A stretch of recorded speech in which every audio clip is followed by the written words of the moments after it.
નમસ્કાર મિત્રો, યુરોપમાં આ વર્ષે પડી રહેલી ભીષણ ગરમીને ગંભીર ચિંતા ઊભી કરી છે.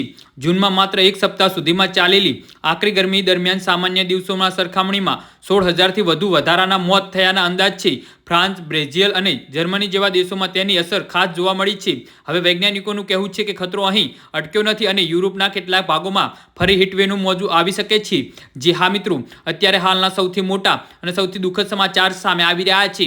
તો મિત્રો, સમાચારમાં વધુ વિગતવાર વાત કરીએ તો યુરોપ સામાન્ય રીતે ઉનાળાની ગરમી માટે જાણીતું છે, પરંતુ આ વખતે તાપમાનમાં થયેલો અચાનક વધારો અને લાંબા સમય સુધી ચાલેલી ગરમીનો આરોગ્ય, સ્વાસ્થ્ય અને સામે ગંભીર પડકાર ઊભો કર્યો છે.